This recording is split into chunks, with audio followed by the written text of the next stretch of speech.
Every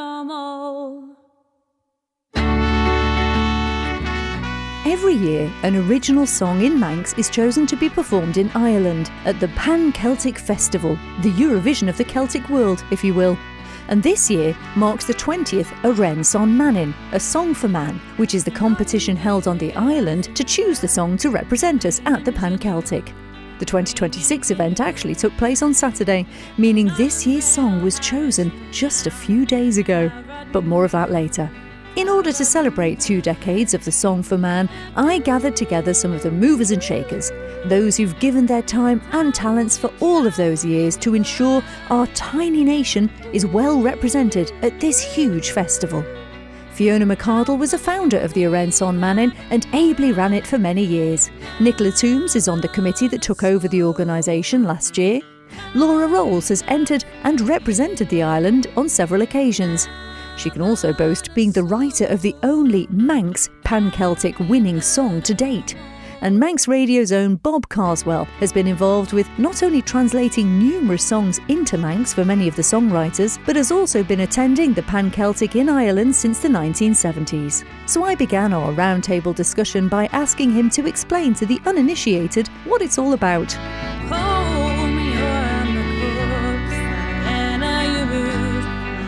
The Pan Celtic Festival has been running since 1972, although it actually only became completely inter-Celtic in 1973. But from 1973 onwards, all the Celtic countries, the 6 Celtic countries who were represented at the Pan Celtic Festival, put in a song, and there is a competition between those 6 songs to choose a song for the year. It used to be called the Celtivision Song Competition. At one time it used to be televised, but I think it got a little bit difficult. Was it going to be televised? Wasn't it going to be televised? So they changed it to the Pan-Celtic International Song Competition, which I think is probably sensible. And what was your initial involvement? How did you get involved with it? Initially, I went to the festival, the Pan Celtic Festival, to take part in one of Mona Douglas's plays. So at that time it wasn't just music then? Oh, the Pan Celtic isn't just music at all. No. It's a very wide-ranging festival. In fact, there's music and there's dance, there's plays, there's even golf as part of it. There is indeed, yes. How does golf fit in? And camogie as well. Well, like Camig. That's basically like Camig, yeah. Yes. So we'll come to you in a moment, Fiona, but I'm just intrigued to know from being those very early days then, Bob, what was our first entry? Do you know? Can you remember? The first song that I remember was when I went back in 1975, and that was Christine DeHaven from Castletown, and she was only, I think, 17 at the time. Of course, she went on to become a great singer with a career in opera. But at that time, she was a 17-year-old schoolgirl, and she sang that song that was written by Baron Giovanelli and Mona Douglas, Sea Vision, and it's still a very strong song. I have a recording of it, which I have occasionally played on Clare na Gael, but it is a good song, I think.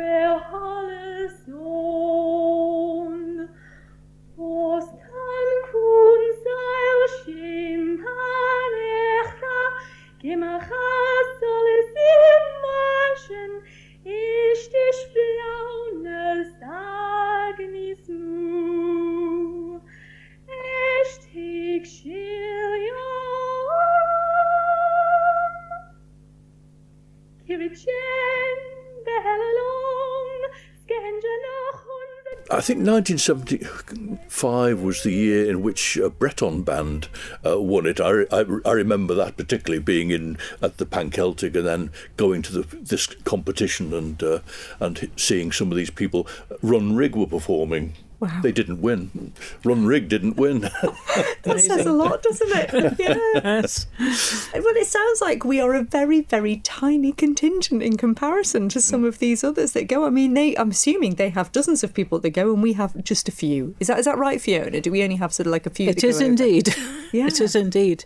Yeah, we're very much smaller than... Even Cornwall seems to produce slightly more bands for something like Pan Celtic than we did. We're getting much better now, of course.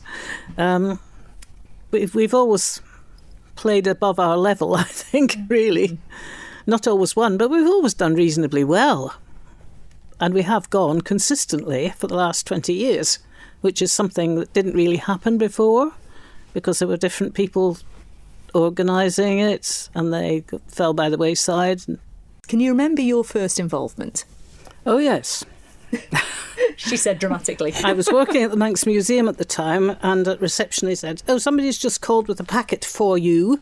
The packet was flyers for the Pan Celtic Festival in Tralee in 2005, and wanting me to organise it, the Manx entry. So yes, I do remember quite well. Yeah. Well, there was no Arrane Son Mannin as such then, we just had to cobble together a song, which we did. And that was for the 2006. We didn't win that year, of No. course, needless to say. But it was good fun and an experience. So what do you remember of the time at the competition itself? What was it like? Oh, it was quite mind-blowing, really, the first one. Because there were, I think, 5 of the 6 Celtic countries involved in that particular one. And I remember the Cornish winning with a pop song. And yes, there were parades in the street, and yeah, it was great fun. So it's obviously quite a big event, isn't it, by the sound of things?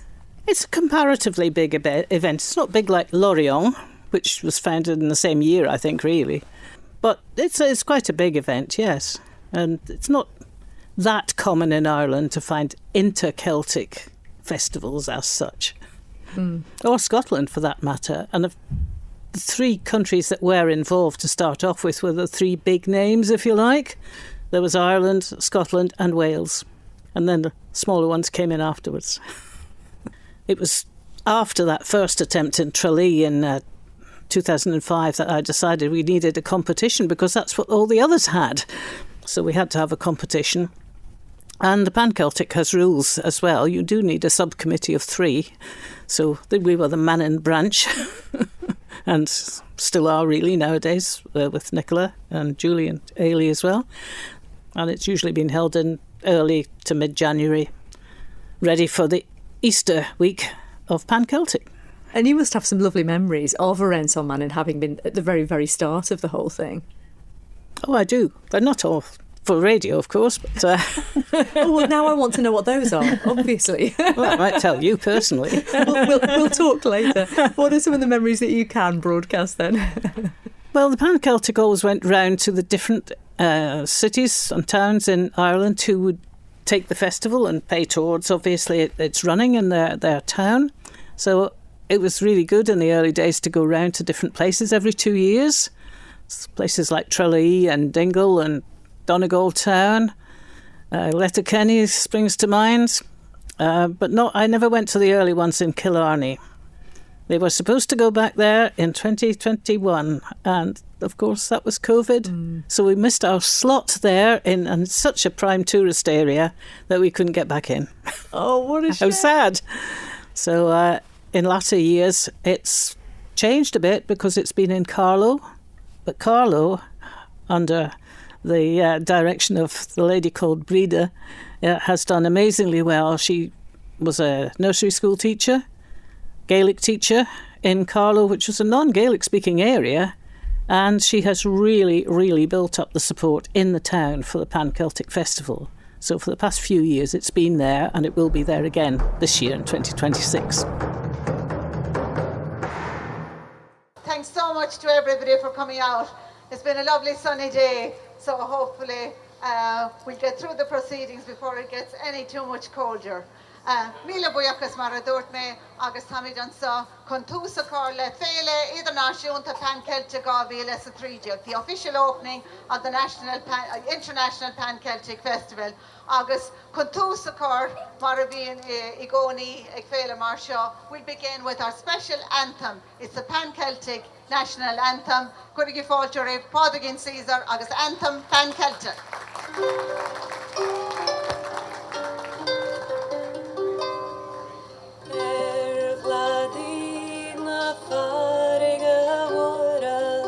Oh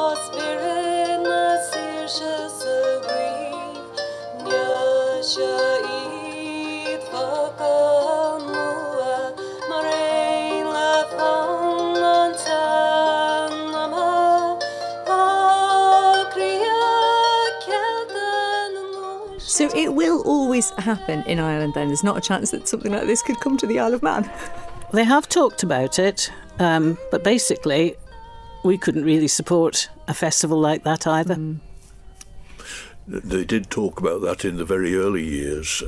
And again. At one time, the international, I'm not sure it was president, they'd actually decided they would have an international president, and the first international president they appointed was Mona Douglas. But they had an international committee, and at one time, Fred Macaulay was the chair, and he was in BBC in Scotland, and he did arrange for the BBC to come and cover the Celt division as it was in those days.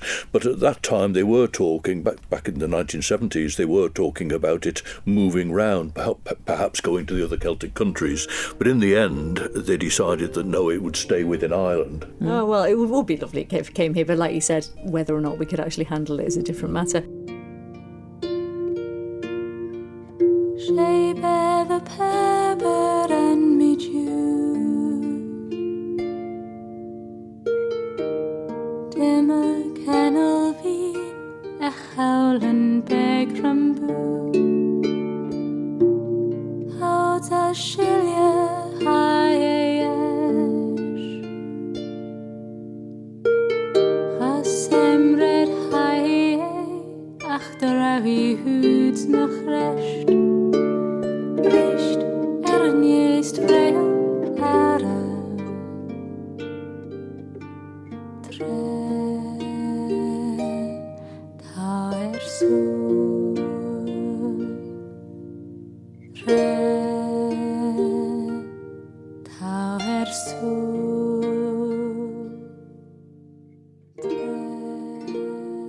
And someone who's come on board fairly recently, we've got Nicola Tooms, who joined the sort of new committee that was formed last year. And it was your first time last year, I think, wasn't it? Yeah, so Fiona has been trying to tap me up for years to take on the mantle, and I know how hard Fiona works. And I was like, I don't think that's the job of one person. I think that's the job of at least 3 people. So Fiona and I also sit on An Cheisic Gaeilgeach, the Manx Language Society Committee. So I said, well, because it's a song in the Manx language, why don't we bring it under the kind of command of the Manx Language Society and Cheisic Gaeilgeach, and we'll do it as a group of people instead of just me doing it. So there's myself and Julie Matthews and Ailey Sheard on a little Pan Celtic subcommittee of An Cheisic Gaeilgeach. Yeah. Last year I did it by myself because unfortunately it's always in the week following Easter, and with it being a movable feast, sometimes it's really late in the year and the children go back to school right after Easter Monday, which is what happened last year. So last year it was outside of the school holiday, so that so I did it alone last year because the other 2 members were both working in full-time education, so they weren't able to come with me, but they're coming this year. So then in the future that kind of makes us a bit more of a robust committee, and so any one of us 3 could go in the future. So hopefully we won't have any patchiness where nobody can manage to arrange it to go. There'll be one of the 3 of us that'll be able to go. So that's really good. It was a baptism of fire, I have to say. So I went to a committee meeting and I met all of the other representatives from the other Celtic nations, and you start to get a little bit of a behind the curtain look at what's going on and who's happy about the fact it's staying in Carlow and who maybe would like to travel around a little bit. But from my limited experience of helping with Cooish, I can totally understand why they want to stay in one place, because they've built up a really lot of goodwill in Carlow, with Carlow County Council support them really well, and a lot of the pubs and shops and businesses really support the festival. So they have all of these pop-up-y gigs and fringe events. For us coming from the Isle of Man, it's not too bad to get there either. It's only a couple of hours on a comfortable coach from the airport. So what was it like? Was it sort of like an assault to the senses, or what was it like? Oh, it's great. I got in really late and we saw the end of the opening concert, which we'd not actually participated in because we hadn't been able to get there in time and get a big enough kind of contingent to go, with it being outside of the school holidays. I met up with some Bretons that I already knew, and we had a bit of a feznoz, and the Irish people were like, how do you know what this Breton song is? I was like, oh, well, I think that's the real magic of being part of a smaller Celtic nation, is you do look a little bit more outwards to the other Celtic nations for your influences, whereas maybe when you're a part of a bigger Celtic nation like Wales or Ireland, you are very well, versed in your own nation's kind of cultural history, but maybe aren't not so much with the smaller ones. So that's a really good thing about the Pan Celtic. It gives the smaller nations like the Isle of Man a shop window to say, well, look at us, we've got amazing performers. I called a few dancers, I had them up doing some Manx dancing. I went to a language workshop and we were having a bit of a chat about the similarities, and they were like, oh, I didn't even know there was Manx on. And then they're like, oh, you're just talking Irish, when you start talking to them, because they hear the similarities. They're like, oh yeah. So it's really good for the Isle of Man to have that shop window to the other wider Celtic nations. And then it's already spawned like friendships and visits. So there was a Welsh group that I met last year, and they enjoyed the Manx dancing that they did, and they contacted me and said, oh, we want to come to the Isle of Man, and they've come over. So yeah, that it's just part of that international cooperation and friendship.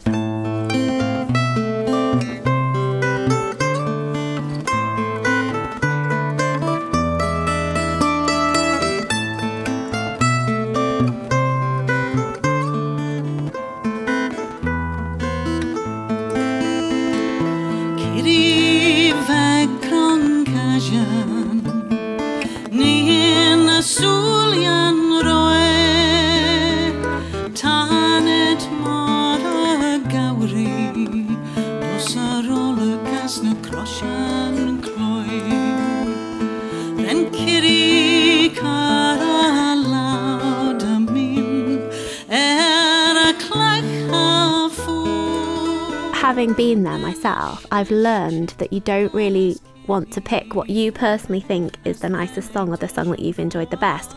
What we're looking for is the one that has the chance of doing best at the Pan Celtic. So if people don't win, it's not really a reflection of the fact that we don't rate their song. It's more what we think has the best chances of doing well at the Pan Celtic.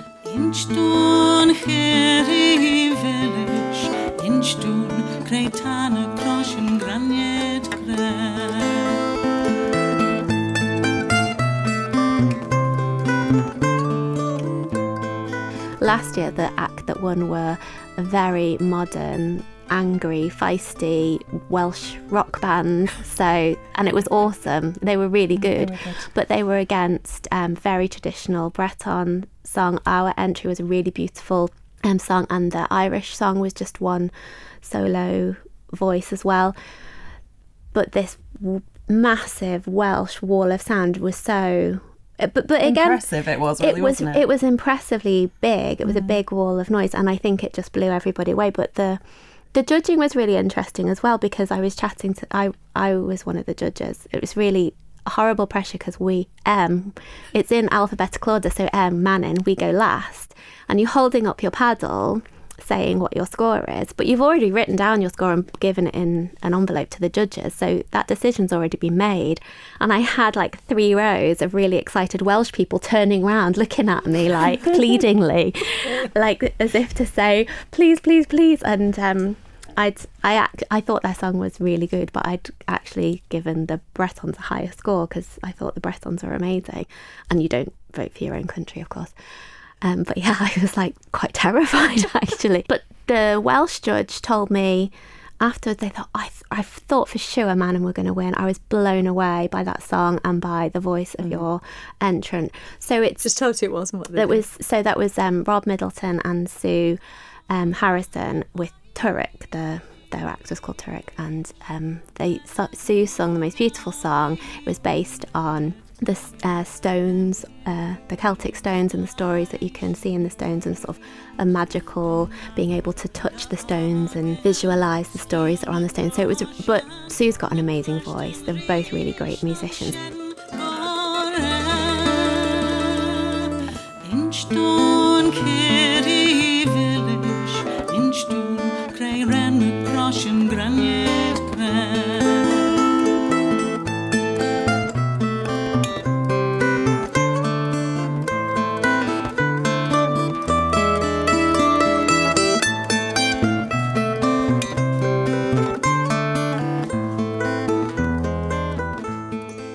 And the Welsh judge was like, I thought so he voted Mannin highest. He was like, I thought for sure you were just going to walk off with it. And it's quite a subjective thing, really. Yeah, it is. It also has to be said, we know the Irish love their Eurovision.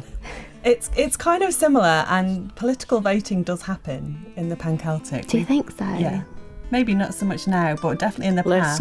Less now. Yeah, but in the past it would be like countries would vote for their favourite country, not necessarily the song. Very Eurovision-like. Very Eurovision.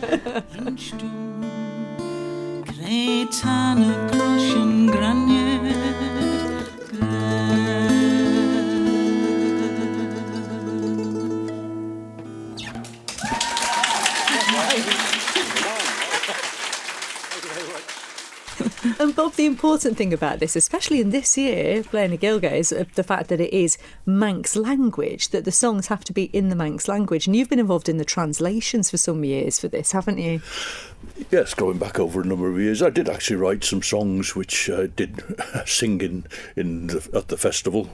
Not very well, it has to be said. It was one of those things, at that time, I think it rather felt that there weren't many people with either an interest in the Manx language or were actually producing songs in the Manx language. So it was really, if you'd written something, well, you were more or less, you had to do it yourself because nobody else was going to do it. So I did sing a couple of songs in the competition in the early days. But yes, it's interesting when people have written a song perhaps in English and they want to enter it into the competition, and so they're looking for a translation into Manx. And it's quite interesting from the point of view of, obviously, what you can say in English. The construction of the English language is quite different. So to try to convey that meaning and to try to get somewhere near the same rhythm is quite a challenge at times, but it's an interesting challenge. And I'm guessing that over more recent years, because more and more people are now speaking Manx, that you've had more entries that are coming in that are actually in the Manx language to start with. We have had gradually more, certainly, but not a staggering quantity, let's put it that way, because it's not just writing the actual words, it's the music as well, and sometimes the translation too. It's a big task, really, and then, it's getting up there and performing it too, without looking at the words, preferably. And really, we are a tiny nation in comparison to these other nations, and so it's quite the achievement for us, really. I mean, how do we stand up against these other nations? How have we stood up over the years? Well, the Welsh seem to do rather well, let's put it that way, but then they should do. Well, yes, it's a larger nation and they're very much geared up to it. Their competition is called Carni Gymru, and it's held, the BBC runs it every year, and in fact one year I think they had 6 instalments where they whittled it down to 6 songs to take part in the final, and then they choose a song. In fact, probably for the Welsh, winning Carni Gymru is probably bigger than winning the Pan Celtic International Song Competition itself, because it's televised in Wales. It gets a lot of coverage from the BBC, so it really is, from their side, it's a huge annual event. Adds a lot of prize money. I think the prize money for the Welsh heat is more than the actual Pan Celtic prize money, so it's a big incentive. I can see. Well, let's come to you now, Laura, because you are someone who has entered it several times and is the Manx winner to date. Fingers crossed there will be other winners of Pan Celtic from the Isle of Man. I think it might happen in the times to come. So what sort of genres have you written in? Is it a different sort of genre each time, or what have you produced for the song competition? Well, the first time we entered was with Dave McLean. So we wrote a song with Dave, which I think was probably kind of more of a folk song. And then by going and watching kind of which songs did well, I started writing songs that I thought had a chance based on that, which are kind of probably more pop style, I would say. And it's quite nice writing kind of more pop songs in the Manx language, because it's different to what I would usually do. So I think most of them have been a bit more kind of pop based. Usually me and Dave, my husband, have written the songs. I wrote one a couple of years ago, which we didn't win Arrane Son Mannin with, but I wrote that with my daughter Cara. So I have written with other people, but then we've always put a band together to go and perform it at the Pan Celtic. So tell us about the winning song then. Okay, so it's 2014 that we won, which is a long time ago now, isn't it? So we are definitely due another win, I think. And we originally wrote the song, it was about my daughter Cara, and at the time my husband was travelling a lot. He's a sound engineer, so he was away touring, and he'd be away for kind of 3 months at a time. So the song was really about how now he has a new baby. He doesn't want to be away from home. So it's called Tá Me Tí, which is Bring Me Home. So it was just kind of writing about how even if you're far away from home, there's always ties that are bringing you back.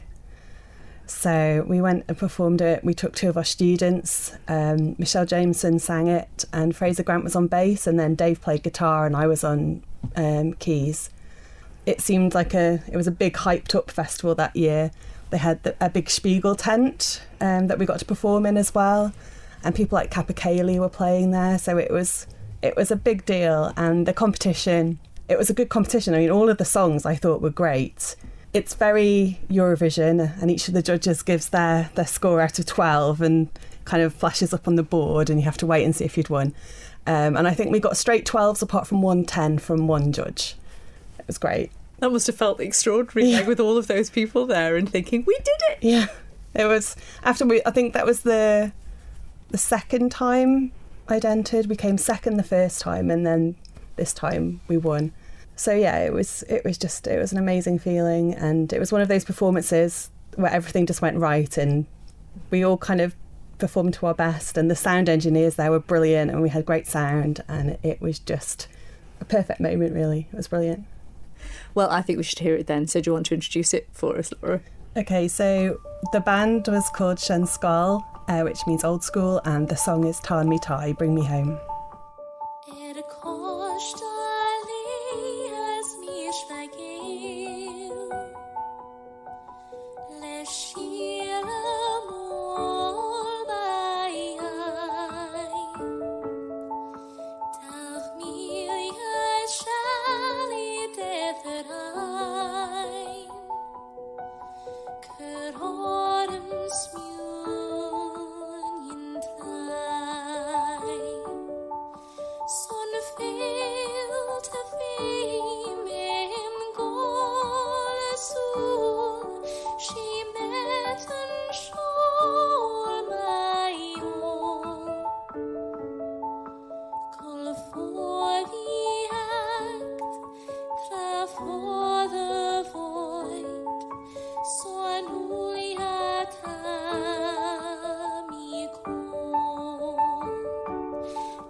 That was Tarn Me Tai, which is so far the only winning entry from the Isle of Man to the Pan Celtic competition. But we're talking all about it on this special programme because Arrane Son Mannin, the competition on the Isle of Man that feeds into Pan Celtic, is 20 years old this year. So we've gathered some of the movers and shakers, shall we say, from the competition.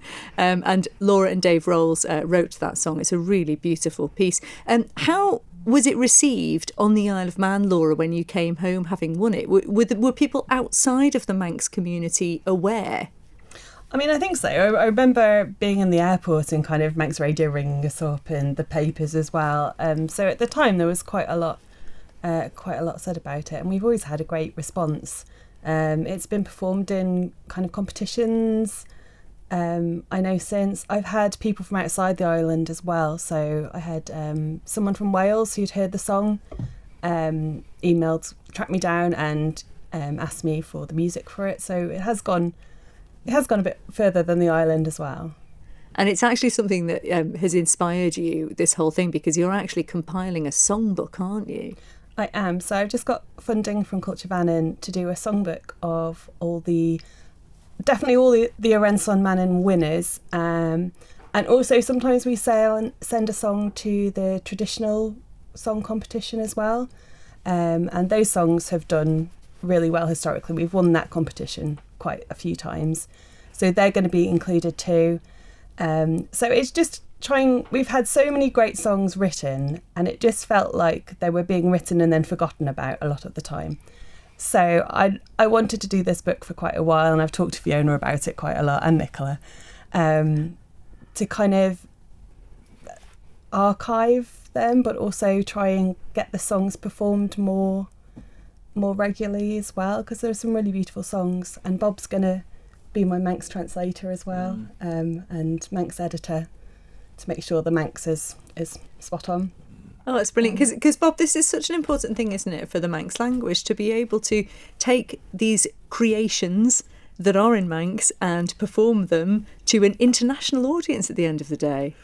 Yes, it is a great opportunity, I think, and it does mean that the Manx language is being put on an even footing with the other Celtic languages and so on. So I think it gives it prominence. It gives it an importance. It's a pity in a way that over the years perhaps we haven't made a point of recording these songs apart from anything else, we could have had them recorded and played on as part of Manx Radio's programming, and that would certainly have raised its profile within the island at least.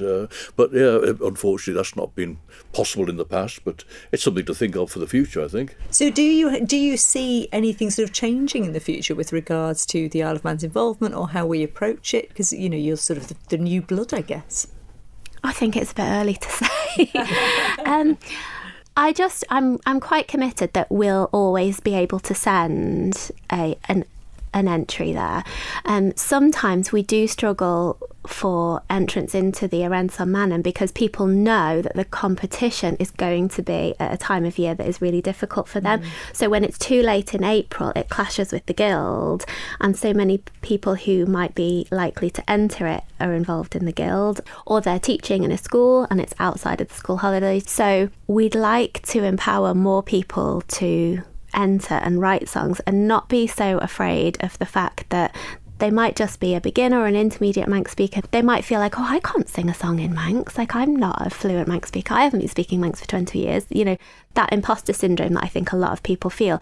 We just want to empower people to enter and get as many entries as possible, because even if they don't win, even if they write a song and perform it at the Arrane Son Mannin, that's an amazing experience. And then we're adding to the corpus of Manx songs that are out there that Laura's collecting, that, like Laura says, you know, you'll go to a gig down the road somewhere and somebody's singing one of your songs that you've written. So that's all good. It's all good for Manx culture. It's all good for the Manx language and Manx music.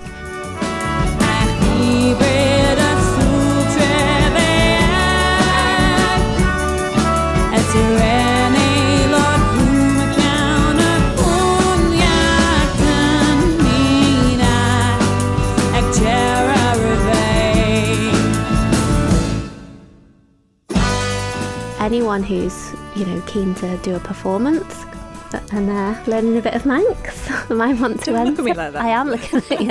I am looking at you.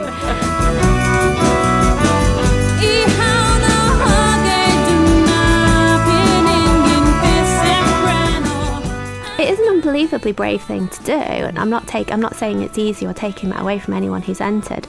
We want to be able to offer support and help, and obviously Bob's always been great to do the translations for people, so people haven't had to write it in Manx, which I think is an amazing amount of work that Bob's done. Bob's translated all my songs, and I always say, like, we give Bob something and he always makes it better. Every single time. It's a real skill. And yeah, and Fiona's translated quite a lot of songs as well, haven't you? I have, yes, in the past. There's a lot of help there. I mean, there have been lots of people who've entered who don't speak any Manx and have just written a song in English and had it translated and then have learnt it. It is really a competition for everybody. And what a wonderful thing as a songwriter to then say, actually, I've got my song in 2 different languages. Yeah.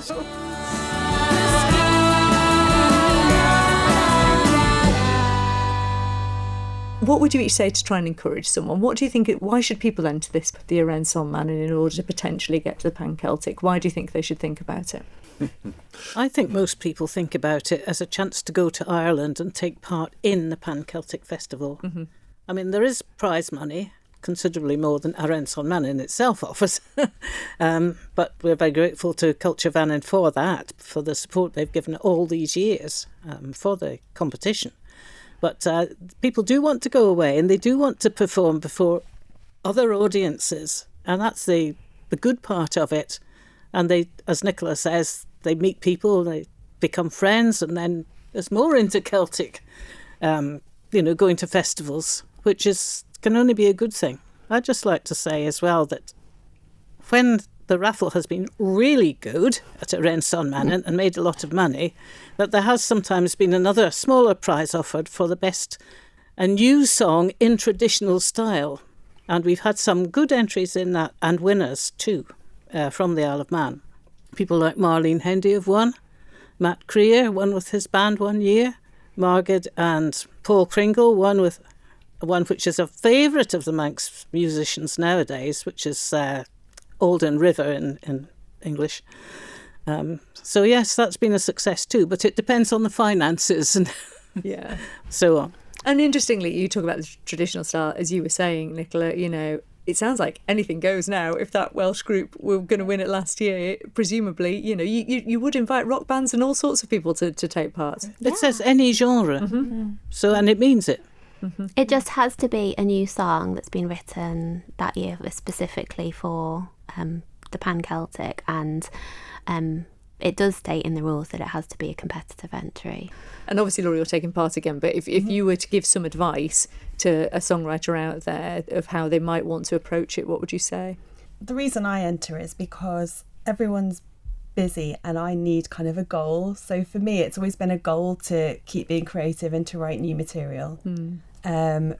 So I would say what's been echoed, I mean, what I love about the Manx language is that it's a living tradition now, and we've got, especially with the Bun School kids and all the music that's being written there, it's a living tradition that needs new music and new lyrics. So you can basically do whatever you want, whatever style, whatever instrumentation, any subject matter, it's all good. You've got such a wide scope, you can do whatever you want. And there are amazing opportunities in performing, and then if you win, on going to the Pan Celtic Festival.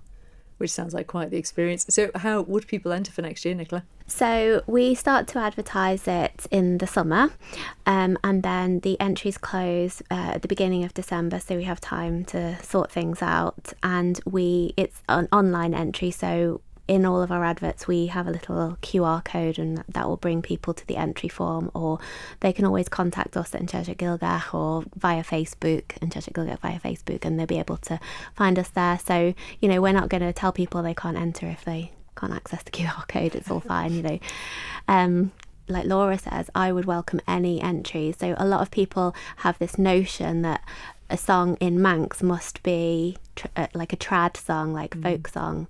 It's not the case at all. If anybody has been inspired by Kneecap and wants to rap about the Isle of Man and Manx politics, then we'd be happy to have them. We've got Manx raps. Yeah, and the Bun School do all the time.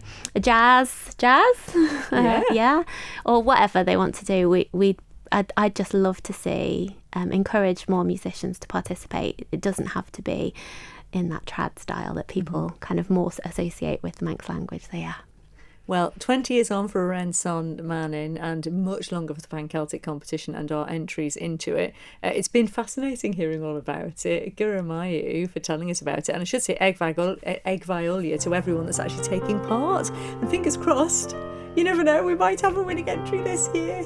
Let's hope. Good luck, Laura. Thank you. And I'll look forward to your entry in the next future. year. Yeah. No pressure. I knew you were looking at me weirdly.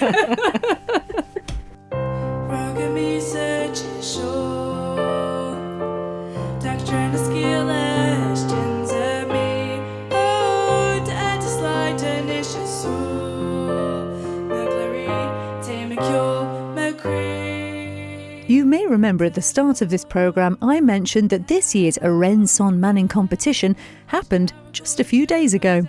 Phil Gorn was there. I'm Rowles. Laura Rowles. And I'm Dave Rowles. And collectively you are... Shan Skull. And you've just won the Arrane Son Mannin competition.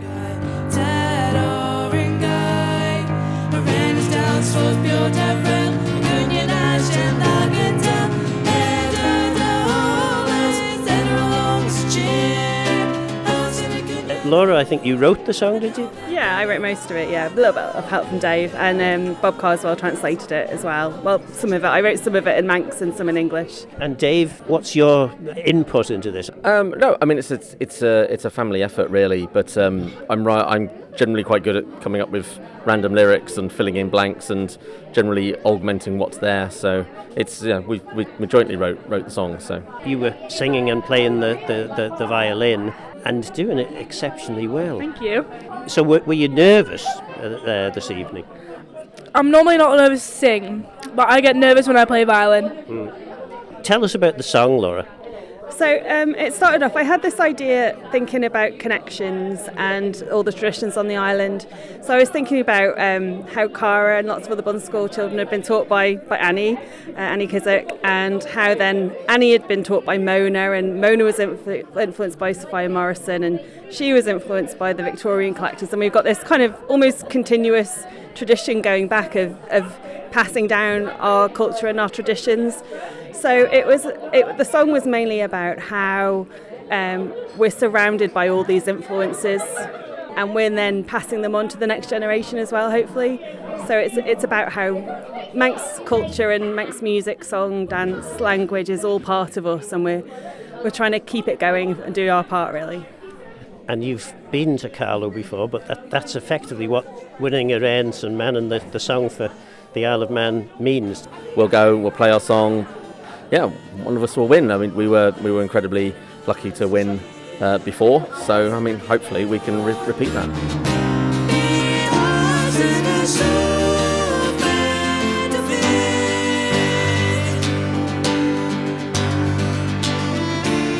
We're nervous? Not really. Yeah. I'm excited. Well, Jint Mai the Hulliafolk, well done. Great. Guramaid.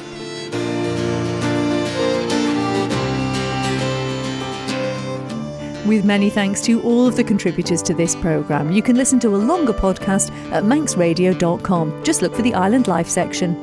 Gurumai Mora Songaishak as He Moo. Thanks for listening and see you soon.